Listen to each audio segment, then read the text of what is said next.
Yes welcome students, आपका स्वागत है आपके यूट्यूब चैनल बायोलॉजी क्लासेस में।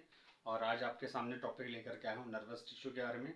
ये टाइप्स है टिश्यूज़ में ही आप सारी चीज़ें मैं बता ही रहा हूँ। तो टिश्यूज़ में ही टाइप्स के अंदर नर्वस टिश्यू चौथा टाइप है और यहाँ भी उनके सब टाइप्स हैं जो तुम लोग देखोगे, आज समझोगे उसको।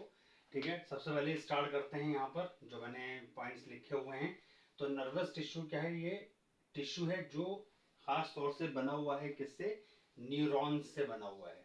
ठीक है, यानी कि नर्व सेल्स कहते हैं। ठीक, जिसको आप कह सकते हो कि हाँ भाई, यानी कि हमारा जो ब्रेन है, ब्रेन के अंदर न्यूरॉन्स पाए जाते हैं। और ब्रेन जो है वो सारी बॉडी की एक्टिविटी को कंट्रोल भी करता है। ठीक है, चलना फिरना, बाकी सारी चीज़ें जो भी आपका उठना बैठना, सोचना, थिंकिंग वगैरह हो गई, रीजनिंग हो गई, ये सब कौन कंट्रोल करता है? ये ब्रेन ही करता है। ठीक है, अच्छा, तो इसका मेन काम क्या होता है? कम्युनिकेट करना और कंट्रोल करना। यानी कि कहीं पर भी अगर सूचना भेजनी होगी तो आपका जो ब्रेन होगा, जो मस्तिष्क होगा, जो आपका दिमाग होगा, वो क्या करेगा? इंफॉर्मेशन को प्रोसेस करेगा और फिर उसको ट्रांसमिट कर देगा। यानी कि एक तरह से उसको, ताकि क्या किया जा सके, जो सूचना आपके दिमाग में आ रही है उसके लिए आप कहीं ना कहीं फौरन कार्य कर सकें। ठीक है, तो और साथ ही साथ बॉडी की एक्टिविटी को या आपके बॉडी मूवमेंट्स को कंट्रोल करने में भी कौन हेल्प करता है? वो करता है नर्वस टिश्यू।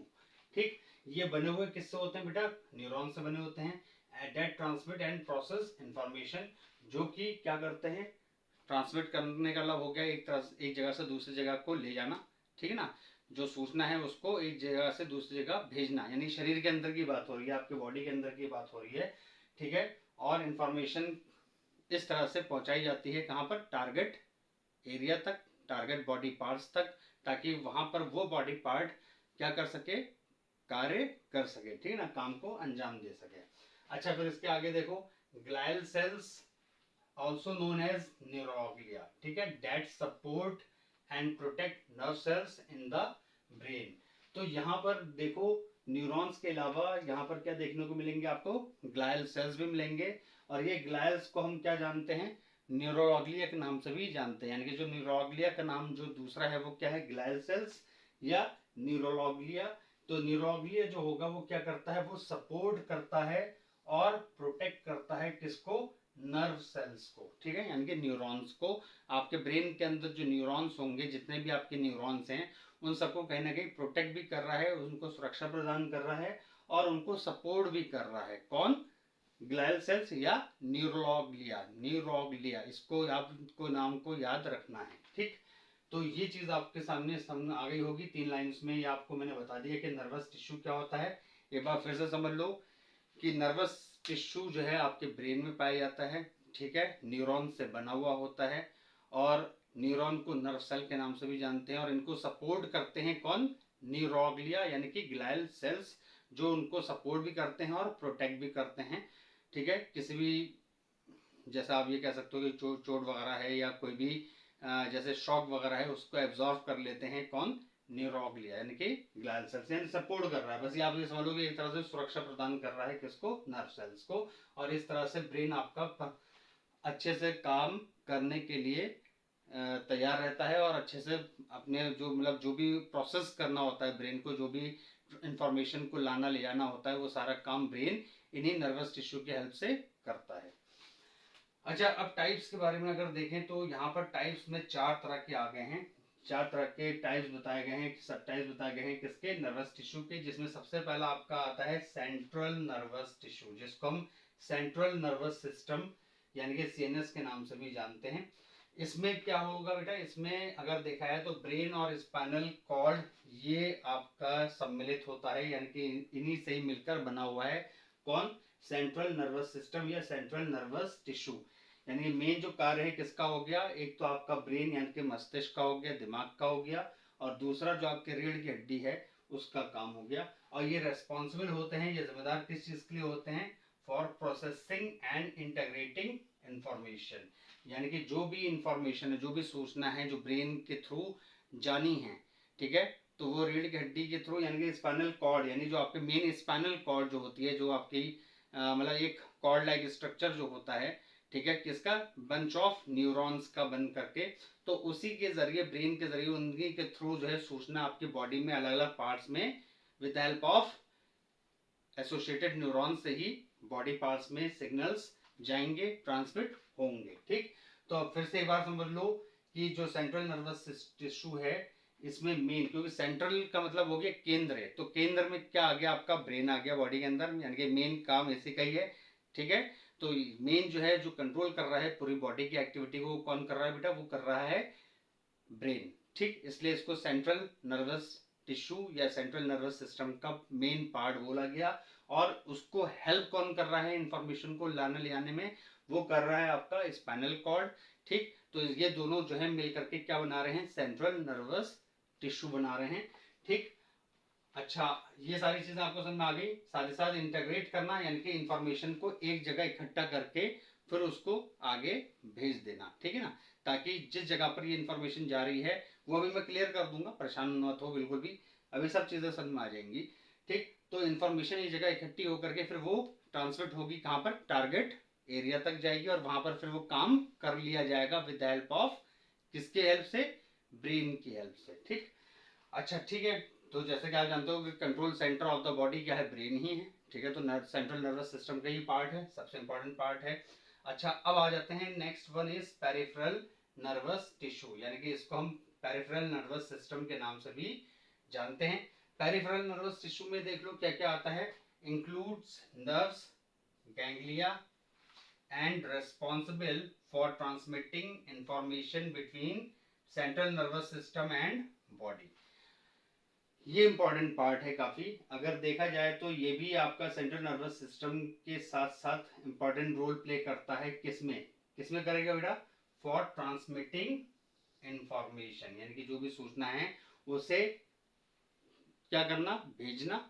और किसकी हेल्प से भेजेगा, कहीं ना कहीं कहां पर जा रही है बेटा, यानी कि सेंट्रल नर्वस सिस्टम से लेकर के बॉडी के मतलब पार्ट्स में, जो बॉडी का जो आपके जो पूरी होल बॉडी है, इस पूरी बॉडी के बीच में जो भी आदान प्रदान हो रहा है सूचनाओं का, तो वो सेंट्रल नर्वस सिस्टम और बॉडी के बीच में ही होगा सारा आदान प्रदान। और वो किसकी हेल्प से हो रहा है, गैंग्लिया और नर्व्स की वजह से। ठीक ना, तो ये पेरिफेरल नर्वस सिस्टम के अंदर आपके नर्व्स आ गए, ठीक है, और गैंग्लिया आ गए। ठीक, अच्छा अब एक चीज समझ लो, गैंग्लिया जो है वो क्लस्टर ऑफ क्या है, न्यूरॉन्स हैं। ठीक है, नर्व सेल्स हैं जिसको आप कह सकते हो, इसलिए हम इसको गैंग्लिया भी कहते हैं। और जो ग्लायल सेल्स हैं वो क्या है, ये प्रोटेक्टिंग सेल्स होते हैं जो न्यूरॉन्स के बीच में पाए जाते हैं, बहुत ज्यादा पाए जाते हैं। ये सेंट्रल नर्वस सिस्टम के अंदर ये सेल्स ज्यादातर देखने को मिलेंगे आपको। ठीक है ना, एस्ट्रोसाइट्स वगैरह वो एग्जाम्पल हो गए इसके। ठीक है, तो अब यहाँ पर ये चीज भी समझ में आ गई, क्योंकि ये पेरिफेरल हो गया, इनके सेंट्रल के बाद वाला जो आउटर कह सकते हो, यानी कि मेन सेंटर हो गया, सेंटर के जो बाद का जो हो गया बाहर का एरिया का, वो क्या हो गया, पेरिफेरल नर्वस सिस्टम। तो यहाँ पर जो नर्व्स हैं और गैंग्लिया है, ये एक तरह से बाहर के एक्टिविटीज को परफॉर्म करने में हेल्प कर रहा है। और वो कौन सा बाहर का होगा, यानी कि जो मेन आपका सेंट्रल नर्वस सिस्टम से जो भी सूचना वगैरह जा रही है बॉडी तक, वो इन्हीं की हेल्प से नर्व्स और गैंग्लिया के थ्रू ही क्या होंगी, जाएंगी, ट्रांसमिट होंगी, और इन्फॉर्मेशन वहां तक पहुंचाई जाएगी, कहां तक, बॉडी पार्ट पर जहां पर उनको पहुंचना चाहिए। ठीक है, ताकि वहां पर उसका वो बॉडी पार्ट कार्य कर ले। ठीक, ठीक है, अब आगे देखो, फिर आता है next one is sensory nervous tissue. ये क्या है, ये रेस्पॉन्सिबल होती है, खासतौर से इनका जो काम होता है वो क्या होता है, for detecting and transmitting sensory information, जैसे कि टच, टेम्परेचर एंड पेन। तो अब यहाँ क्या समझ में आ गया, सेंसरी का मतलब आप लोग जानते ही हैं। ठीक, तो सेंसरी में आप अगर देखें तो एक तरह से एहसास कराने वाले जो पार्ट्स होते हैं वो खास होते आते हैं। जैसे सेंसरी ऑर्गन्स में आपके आईज वगैरह है, टंग है, ये सब क्या है, ये सेंसरी ऑर्गन्स है, ये आपका एहसास करा रहे हैं। तो ऐसे यहाँ पर आपका टच, यानी कि छूने का एहसास, टेम्परेचर का, ठंडा गर्म का वो एहसास, और पेन का एहसास, यानी कि जो दर्द वगैरह आपकी बॉडी में होता है, तो ये सारा क्या, ये फील है। फील कौन करा रहा है आपको, वो करा रहा है सेंसरी नर्वस टिश्यू। ठीक है, और ये सेंसरी नर्वस टिश्यू जो होगा वो डिटेक्ट भी करेगा, यानी कि एक तरह से बताएगा और ट्रांसमिट करेगा किसको, सेंसरी इंफॉर्मेशंस को, कहां पर, बॉडी पार्ट्स में। जैसे कोई मुझे छू रहा है, टच कर रहा है, तो इसका एहसास मुझे किसके थ्रू होगा, सेंसरी नर्वस टिश्यू के जरिए। अगर मुझे ठंड लग रही है, टेम्परेचर ज्यादा डाउन है, ठीक है, तो उसमें कौन एहसास करा रहा है? मेरा सेंसरी नर्वस टिश्यू ही मुझे एहसास करा रहा है कि हाँ भाई टेम्परेचर ज़्यादा कूल है और मुझे ठंड लग रही है। और अगर कहीं मुझे चोट लगती है, मैं गिर जाता हूँ या कोई मुझे मारता है, तो इस पेन का एहसास, जो मेरे अंदर दर्द हो रहा है, जो मेरी बॉडी में दर्द हो रहा होगा, ठीक है, चोट की वजह से, तो वो कहीं ना कहीं पेन वगैरह जो भी होगा वो भी एहसास कौन करा रहा है, कौन फील करा रहा है? वो सेंसरी नर्वस टिश्यू ही करा रहा है। ठीक, तो ये तीसरा टाइप हो गया किसका? नर्वस टिश्यू का। अब आ जाओ चौथे की तरफ, मोटर नर्वस टिश्यू। ठीक, अच्छा, ये मोटर नर्वस टिश्यू जो है ये मेन रेस्पॉन्सिबल होगा किसके लिए? Transmitting motor signals which control muscle contraction and movement. तो यहां पर एक चीज ये समझ लो कि जो मोटर नर्वस टिश्यू है ये वॉलेंट्री मूवमेंट्स के लिए रेस्पॉन्सिबल होता है। जैसे कि अभी मैंने आपको बताया, जैसे अगर किसी ने छुआ मुझे या कोई गर्म चीज मेरे हाथ में लग गई आकर के, मैंने फौरन अपना हाथ क्या कर लिया? हटा लिया वहां से। तो ये जो कॉन्ट्रेक्शन हो रहा है मेरे अंदर मसल्स के अंदर, वो मोटर नर्वस टिश्यू की वजह से ही हो रहा है।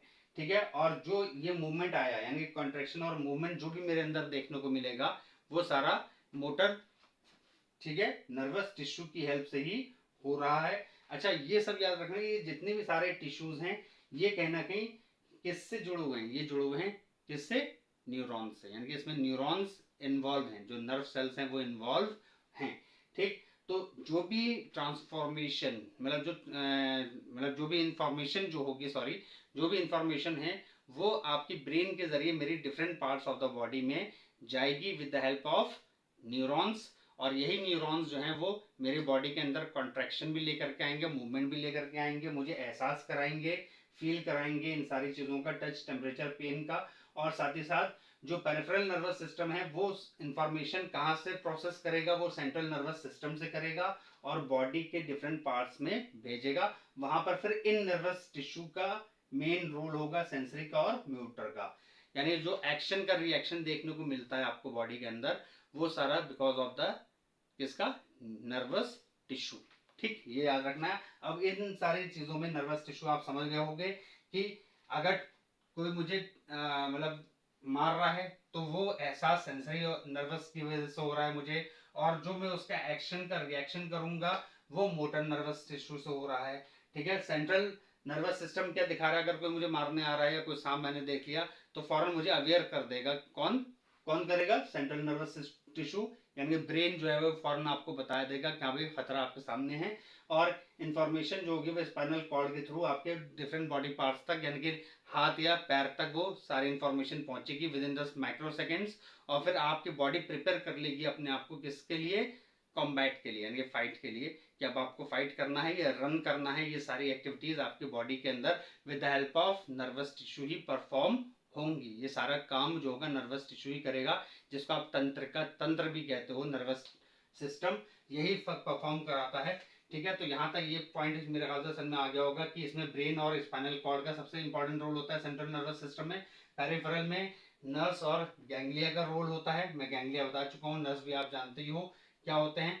ठीक है, तो यानी कि एक तरह से इंफॉर्मेशन देखने के बाद जो ब्रेन से बॉडी की तरफ जा रही है, और वो जो इंफॉर्मेशन पहुंचा रहा है वो कौन पहुंचा रहा है? Peripheral nervous system.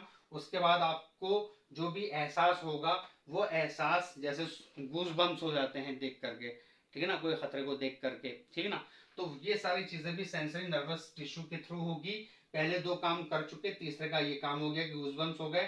ठीक है, आप तैयार कर चुके अपने आप को, और उसके बाद फिर फौरन मोटर नर्वस टिश्यू जो होगा वो आपको भागने में या लड़ने में हेल्प करेगा। तो उम्मीद करता हूँ कि समझ में आ गया होगा।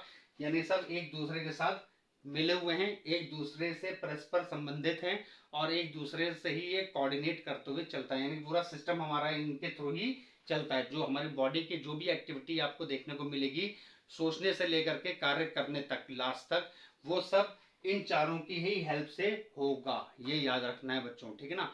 ये पॉइंट आप लोग के लिए बहुत इंपॉर्टेंट है। और क्योंकि ये इंपॉर्टेंट टॉपिक है नर्वस टिश्यू, इसमें क्लास 9 में न्यूरॉन के डायग्राम्स भी आते हैं, लेवलिंग के लिए भी आते हैं, साइटॉन पूछ लिया जाता है, डेंड्राइट्स पूछ लिया जाता है, टर्न, और आप साथ में उसका जो आपका वो होता है, क्या नाम है, टर्मिनल पार्ट न्यूरॉन का, ठीक है, तो उसके बारे में भी पूछ लेते हैं। और ये स्ट्रक्चर तैयार कर लेना, बाकी मैं कुछ क्वेश्चंस आप लोगों के साथ सामने इंपॉर्टेंट शेयर करूंगा आकर के, ठीक है ना। तो अब ये पॉइंट आपका पूरा कंप्लीट करता है क्लास 9 के टिश्यू चैप्टर को। अब सिर्फ आपके सामने क्वेश्चन आंसर्स बचते हैं जो जल्दी आपके सामने लेकर के आऊंगा, ठीक है। शॉर्ट वीडियो होगा बहुत वो वाला, ठीक। तो उम्मीद करता हूँ ये पूरा आपको समझ में आ गया होगा। सब एक दूसरे से परस्पर संबंधित हैं, एक दूसरे के बिना काम कोई नहीं कर सकता। सारी सूचना मिलना दिमाग से, जाना बॉडी तक, ठीक है। और उसके बाद एहसास कराना गूजबम्स वाला या प्रिपेयर करना एक्टिविटी के लिए, वो सब आपका इन्हीं चारों की टिश्यूज की हेल्प से ही होता है, ठीक।